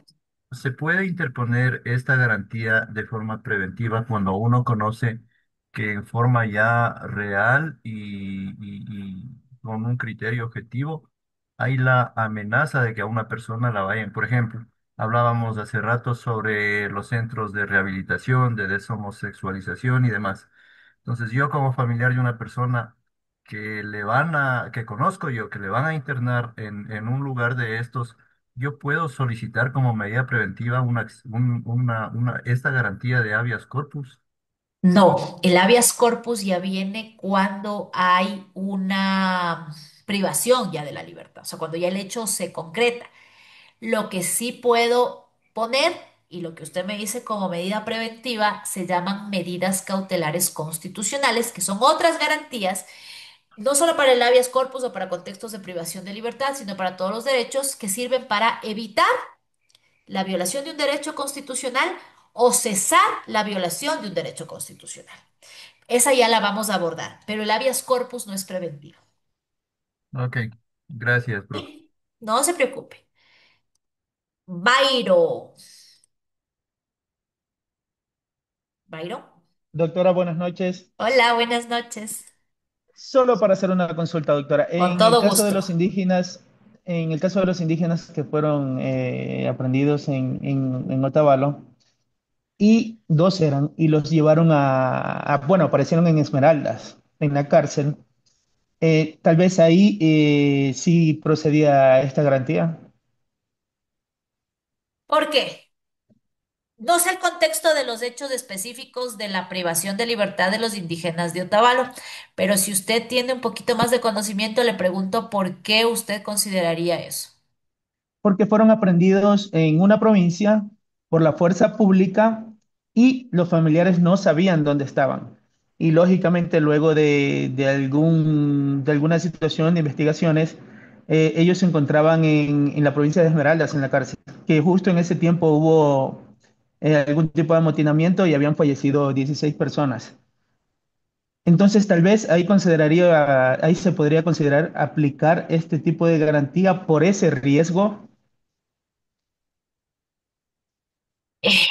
Sí, o sea, si me dice cómo está usted ahí la situación y que estos señores fueron incluso en un contexto de lo que está pasando es en el paro actual, o bueno, el que estaba. Sí, en el paro actual. Ah, A ver, no es ilegal, no es ilegítimo, no es arbitrario que se le coloque en un centro de privación de libertad distinto al lugar en donde se produjo la presión. Puede obedecer a muchos motivos, ¿no? Por situaciones de Claro. logística, bueno, puede pasar muchas cosas. Eso no es lo ilegítimo, lo ilegal ni lo arbitrario. Pero si usted me dice que ya dentro de esta cárcel en Esmeraldas está corriendo peligro y se demuestra que hay una violación a su integridad, se podría, en este caso, sí solicitar un habeas corpus para que por último lo trasladen a un lugar cercano. Eso sí. Gracias, doctora. Esa era la Con todo consulta. gusto. No, más bien gracias. Yo no sabía que había sucedido eso en el paro actual. Claro, esa era una de las polémicas que había porque ellos fueron trasladados a una provincia que no estaba cerca de la que habían sido Oh, detenidos. ya, Entonces, justo en ese tiempo pasó la situación que había pasado en Esmeraldas. ya, no, no, la verdad, como le digo, no sabía ese contexto, pero Entonces, sí. estaba tratando de analizar el tema donde ahí tal vez se podría aplicar por ese detalle, por el Sí, riesgo. pero no por el hecho a dónde le coloque. O sea, realmente eso puede obedecer a muchos factores. No, eso Bueno, no es arbitrario. al principio no sabían dónde estaban. Claro, como familiar, obviamente debe ser un caos eso de estar buscando de cárcel en cárcel, de no saber si están vivos, están muertos, si los van a devolver. Debe ser, ¿no? Pero realmente, como le Ajá, digo, no es de eso lo arbitrario. ¿Ok? ya, gracias, doctor. No, usted. Diana, Hola, doctora, ¿cómo está? Buenas ¿cómo noches. estamos, Diana? Buenas noches. Una consulta. Lo Con que pasa todo es gusto. que usted indicaba que esta es la única de las garantías, perdón, que tiene en consideración el fuero y usted nos indicaba el ejemplo del alcalde Yunda, pero Ajá. no le entendí bien a qué se refería. Em, en los casos de habeas corpus, estamos clarísimos que es los únicos en donde nosotros vamos a considerar la calidad. Una feísima, pero ese es el fuero. La calidad o la condición de la persona o de la víctima, ¿no? No es lo mismo un habeas corpus para el presidente, para el vicepresidente, para los ministros, para los alcaldes, para los prefectos, que para los ciudadanos de a pie, como la mayoría de nosotros. Y yo les decía que es la única garantía que se considera el habeas corpus, el fuero. Si es que mañana voy a poner una acción de protección, siendo la alcaldesa de Quito, no me quita ni me da ningún privilegio el hecho de ser alcaldesa de Quito. O sea, yo tengo que comportarme en este sentido como cualquier ciudadana normal e interponerlo desde la primera instancia. Y yo les hacía, bueno, yo entiendo que no todos son de Quito, pero fue bastante sonado el caso del alcalde de Quito, ¿no? Él puso una acción de protección, bueno, por varias circunstancias que él consideraba violatorias de sus derechos constitucionales. Y bueno, hubo un caso de corrupción, la jueza había actuado de manera incorrecta también, y él inició como que fuera cualquier ciudadano normal. Entonces, ejemplo de eso, que incluso en su condición de alcalde, no se aplica el fuero para acciones de protección y para el resto de garantías, sino solamente para el habeas corpus. No sé si ahí me expliqué mejor, Diana. Ah, ya, entonces él no tenía que hacerlo en la primera instancia, sino que en otra instancia. No, él tenía que hacer lo que hizo. O sea, él hizo. Ah, ok. Ese rato Él no hizo el importa que proceso él sea correcto. alcalde. Él hizo el proceso correcto, no importa que sea alcalde. O sea, les demuestro que siendo alcalde, o sea, hizo lo que tenía que haber hecho, comportándose como un ciudadano común y corriente. Pero supongamos que a este señor alcalde, a Jorge Yunda, en su función de alcalde, le apresaban de manera ilegal, ilegítima y arbitraria. Y usted es la procuradora síndica del municipio de Quito. Y tiene que poner la acción de habeas corpus a favor de su alcalde. Ahí sí va a considerar que inicie o la demanda se ponga a la corte provincial, porque él tiene fuero de corte, porque es alcalde. ¿Sí? Ah, sí, sí, ya lo entendí. Gracias. Ya, con todo gusto. Paulina. Pido buenas noches. ¿Cómo estamos? Buenas noches. Tengo una pequeña pregunta o Claro consulta. que sí, dígamelo. ¿A qué tiempo de que esté una persona en prisión pediría un habeas corpus? No hay un tiempo mínimo ni un tiempo máximo. El habeas corpus, acuérdense que en contexto de privación de libertad lo que tiene es que demostrar que las circunstancias particulares que está viviendo esta persona están afectando su integridad. No hay un tiempo establecido, mi querida. O sea, puede ser que ya tenga la sentencia y usted se, digamos, No no se... tiene nada que ver la sentencia, no tiene nada que Ay, ver la ya, sentencia. Tiene que ver la situación de la privación de libertad. No va en contra de la sentencia si el juez le dio bien, le dio mal, es justo, es injusto, es legal, es ilegal la sentencia. No estamos discutiendo la parte procesal de la medida de privación de libertad. Lo que ya. estamos discutiendo o lo que se tiene que discutir es la condición de la privación de libertad. Si esa condición de privación de libertad atenta contra la integridad de esta persona. Ay, ya. O sea, por ejemplo, que estés en riesgo o de pronto enfermedad de la persona. Sí, cualquier situación, supóngase, sufrió una violación, sufrió una caída, sufrió un intento de suicidio, bueno, muchas circunstancias. Ya, muchas ¿Ok? gracias. Ya, con todo gusto. Y me parece que tengo una pregunta más. Espérenme que se me fue de aquí. Se me fueron, no los veo. Aquí está. Sisa Bacasela.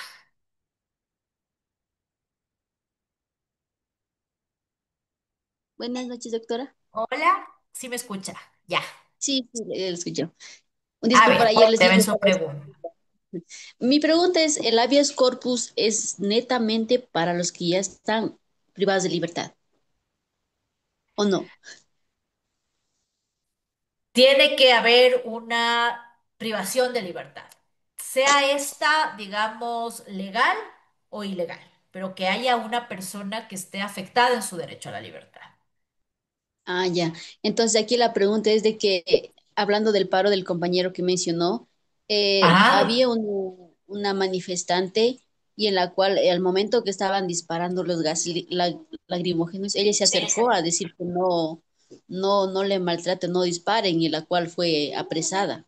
Entonces ella tendría el derecho de coger el habeas corpus a este.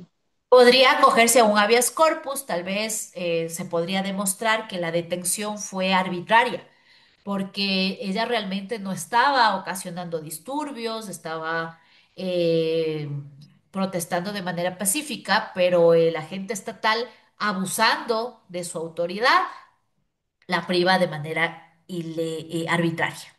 ¿Sí? Claro, Ahí claro, ella salió a la semana, creo, pero ella lloraba diciendo que le habían maltratado, le habían claro, humillado, ese es le un habían... proceso ya dentro de la cárcel, pero si usted me dice en el contexto de la aprehensión, por lo que usted me comenta de los hechos, para mí sí sería una actuación arbitraria. Si no Ah, estaba ya. ella causando disturbios, entonces sí se excede el agente estatal. Tal vez si ella estaba, qué sé yo, dañando bienes públicos o bienes privados, tenía la obligación de aprenderla, ¿sí? Y No, estaba, no, no ella estaba solo siendo llega. arbitraria. Pero si me dice no estaba haciendo nada, entonces hay un exceso del poder del policía. Y ahí sí se puede configurar un habeas corpus, una privación de libertad arbitraria. ¿Sí? Y este caso sería los quienes llevaron, tendrían alguna sanción, una privación de libertad. Eso es después. Va ya como un. Pero es que es complicado porque también estamos en un estado de excepción.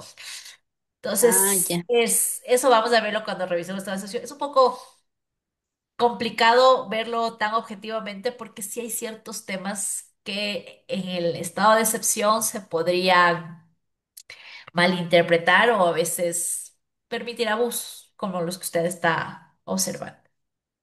Ya. Y una última pregunta, doctora. Digamos que cuando hubo esto de los hermanos, ¿cómo es? Restrepo. Restrepos. Sí. Bueno, yo escuché en historia, ahí me vino la duda cuando mencionó esto, cuando uno también de otro joven sí, también había sido cogido y nunca lo encontraron igualmente, pero los agentes decían que él se había escapado de donde él lo tenían reclutado, se había escapado, de ahí no saben su paradero hasta el día de hoy. Entonces, ¿eso qué sería también igualito que de los hermanos o esa aparte? porque hasta ahora nunca se ha No sabría encontrado. el caso al que me hace referencia mi querida Cisa para poder decirle si es igualito, no es igualito, no sé a qué caso se refiere. No, no, o sea, yo me refiero porque en noticias vi, o sea, no, no, vi que un joven, le habían también apresado al joven, pero el cual el chico se había escapado. Pues digo, no sé Y las circunstancias del caso concreto particular para ver si es que en efecto se demuestra que hay aprehensión de un agente estatal, si hay registro de eso. Em, O sea, todo depende, como siempre les digo, de las circunstancias del caso concreto.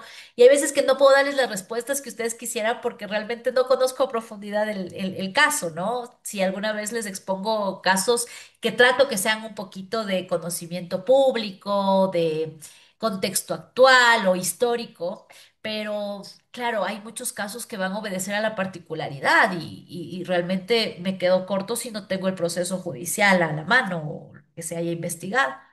Entonces no podría darle una respuesta si es que eso no es lo mismo. ajá, ya. Entonces, en conclusión, el habeas corpus es netamente para las personas que están privadas de libertad. Correcto. Sí, Muy amable, eso era más bien. Gracias, doctora. con todo gusto. Listo, mis chicos. A ver, les voy a responder estas dos preguntas que sean cortas, precisas y al tema. A Carla y a Freddy con eso cerramos. Freddy, Doctora, buenas noches. ¿cómo está? Eh, bueno, tengo una duda con respecto a una pregunta. Eh, Quisiera saber cuáles son los límites del habeas corpus en el Ecuador y qué riesgos implica su uso indebido como una herramienta para poder favorecer la impunidad en lugar de proteger los derechos humanos. Me mareó. A ver, más práctico. Le decía que cuáles son los límites del habeas corpus en el Ecuador y qué riesgos implica su uso indebido. ¿Por qué límites? Porque, bueno, porque el habeas corpus entiendo que es una de las armas de la garantías más poderosas, ¿no? Del Estado constitucional. Y que su uso indebido podría generar, o sea, como un instrumento de impunidad. O sea, O sea, yo creo que ya llegamos a ese punto cuando vieron ustedes que se estaba, por eso digo, llegó a la crisis tal de la función judicial que por un lado procesaban y metían presos, incluso de estos cárteles de narcotráfico, líderes del narcotráfico y de la delincuencia organizada, y por otro lado otros jueces les daban los habeas corpus. Yo creo que ya llegamos a ese punto en donde rebasamos los límites, mi querido Freddy, y precisamente fue la Corte Constitucional que ahí dijo, a ver. Ahí sí ya vamos poniendo casos, poniendo temas específicos, un poco sirviendo donde realmente se tenga que justificar que hay violación a la integridad, porque en este caso no, ni siquiera deberían estar nadie en la cárcel, si es que vamos al tema de que las cárceles pues les tienen al 100% de todos sus derechos. Entonces esos límites yo creo que ya los vivimos, ya los palpamos, mi querido Freddy. claro, o sea, yo le he preguntado porque, bueno, había leído algún rato que hay límites en el habeas corpus. Por ejemplo, no procede en contra de una sentencia ejecutoriada dictada por un juez competente. O sea, tampoco reemplaza un recurso ordinario como la apelación o la casación. O sea, por eso era mi pregunta. No, no reemplaza, pero se estaba superponiendo por lo que se estaba irrespetando las reglas de la competencia. Con la sentencia de la Corte se frenó bastante. Claro, y tampoco puede usarse para defender beneficios penitenciarios que deben tramitarse por vía administrativa o judicial especializada. O sea, Correcto. era Se por eso. estaba trastocando totalmente la tutela que tenía que tener. ¿Sí? Ah, ya. Listo. Ya, gracias, doctora. Ya estaba su clave reseteada, Fred. Ah, ya, gracias, doctora. Muy amable. Mañana a primera Revisar hora al ingreso. me cuenta, ¿ya? Gracias. Gracias. Carla, Doctora, buenas noches. ¿cómo Me dejó en estamos? duda algo. Verá, ya se tiene claro sobre el habeas corpus que son personas privadas de libertad, pero digamos, ya pagan la condena, ya cumplen con la condena y salen libres y después ciertas personas les dicen, no, pero tu aprehensión fue arbitraria o ilegítima. ¿Es procedente o procede en ese momento a poner el habeas corpus o ya no? Acuérdense siempre que todo lo... Ya cumplida la sentencia, ya cumplida la condena, la sentencia. A ver, ahí sí ya me hizo confundir. Como dijo la compañera anteriormente, ya la detuvieron presuntamente arbitrariamente. Ya, ella ya le han dado. una semana, creo que dijo, de prisión privativa de libertad, ya cumplió con la semana de prisión, ya salió en libertad O y sea, yo posterior no que creo sale que en le hayan libertad, dado una semana de prisión, como condena, me dice por usted. contravenciones estaban dando, doctorita. Ah, por el paro de la chica, ya, ya. Ajá, por el paro. Entonces ya cumple y sale y dice, ¿En serio o les les estaban dando dicen, por contravenciones? sí, por contravenciones. Yo tuve un caso en el Oriente que era por delito de resistencia y terrorismo.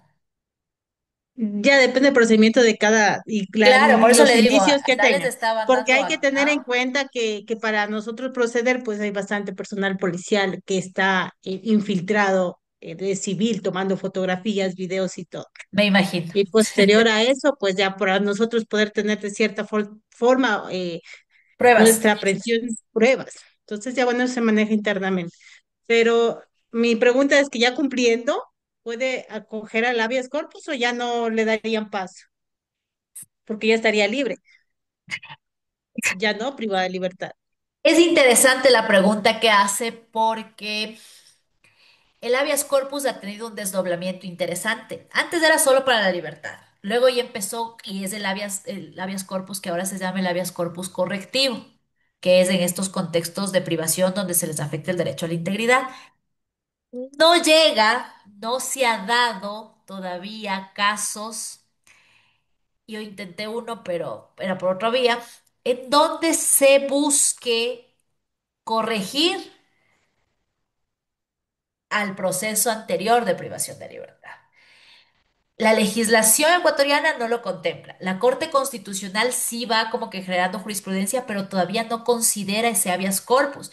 Pero sí es una institución o es un desdoblamiento, un tipo de habeas corpus que sí lo tienen otras legislaciones como en el Perú. Y a mí me parece muy interesante y muy fundamental porque es como que, bueno, ya me apresaron y ya no pasa nada. ¿Y qué pasó con todo el debido proceso que tenía que haberse observado? O sea, ¿quién me observa eso? Si no puse una revisión, si no pude poner un recurso en ese momento. Entonces, no está legislado, no lo ha abordado la Corte Constitucional todavía, pero debería. Y hay otras legislaciones, como le digo en el caso del Perú, que a mí particularmente me parece útil y necesario. Me parece necesario porque hay muchos casos de privación ilegítima, ilegal, arbitraria, que como se dice, le han puesto la pena, han cumplido la pena y ya bueno, vaya. Y eso estamos, bueno, yo creo que un segundo en prisión debe ser terrible. Estamos hablando de 10 días, no quiero minimizar la situación de esta pobre ciudadana, pero hay gente que ha pasado indebidamente privada de su libertad por años y no pasa nada y no hay responsabilidad posterior. Entonces, sí debería el habeas corpus. Yo creo que con el tiempo, algún momento la Corte va a tener que absorber. Interesante, interesante lo que me cuenta usted, interesante la pregunta y me trajo a colación. Yo había investigado ese tema porque aquí no había. Lo tienen en el Perú. Mm. Ah, ya, esa era la inquietud. Gracias, Con doctora. todo gusto. Chicos, les agradezco un mundo. Muy interesantes sus aportes. Como le digo, a veces esto también me resulta a mí beneficioso porque yo aprendo mucho de ustedes, ¿no? De la práctica, de su profesión, de su conocimiento. También tenemos hasta compañeros que son de la fuerza pública, están en donde las papas queman, como les digo, y realmente hay una retroalimentación muy, muy positiva y muy interesante. Ahora sí, ya les subo el video este. Espero que no tengan ningún tipo de restricción. Créanme que trato de cuidarme con las palabras, pero son términos jurídicos que a veces lo toman mal. Por ejemplo, cuestiones de suicidio y eso yo no sé por qué a veces lo escucho, a veces no, y sé tener ciertos problemas cuando subo los videos. Esperemos que no pase más. Pero ya voy a actualizarle con la clase de hoy. Espero que ya las dos puedan subirla y puedan revisarla. Nos vemos, Dios, mediante la clase próxima. El material bibliográfico yo ya les envié el, el texto que está desarrollado el temario. Les voy a volver a enviar, tal vez son personas que recién se incorporaron al curso. Yo les voy a volver a enviar al grupo para que lo tengan actualizado, ¿ya? Nos vemos la próxima semana. O es feriado, ya es feriado, no es feriado. ¿Qué día es? No, no es feriado. Todavía no, todavía tenemos tiempo. Vamos posiblemente a abordar las garantías respecto de la información, habeas data, acceso a la información pública. Son bastante sencillas. Quisiera también ver medidas cautelares y quedaríamos con la acción extraordinaria de protección. Nos faltarían ciertos temas de participación ciudadana, ciertos temas de constitucional y estaríamos con el tema constitucional, ¿ya? Ahí ya les voy a indicar la modalidad del repaso que hacemos, cómo interactuamos para hacer la simulación. Ya voy a irles molestando. También déjenme actualizarme con el otro grupo que estoy todavía acabando, el tema de la plataforma, los certificados y todo lo que implica esa parte administrativa, para en cambio molestarles a ustedes para poder matricularles en el curso y que incluso tengan ya el acceso al curso de litigación oral que venía incluido con el valor de este curso. Sí, puedan también descargarse ya los certificados. Es una sola vez. Si les sirve ahorita, bien. Si les sirve después, no hay problema. Pero bueno, ya quiero también dejar todo listo para que ustedes también lo tengan pronto y no tener ningún problema administrativo. Les agradezco muchísimo, cuídense un montón, Dios les bendiga y nos estamos viendo la próxima semana, Dios mediante. Estamos conversando cualquier cosa y estamos en contacto. Pasen muy bien, una bonita noche.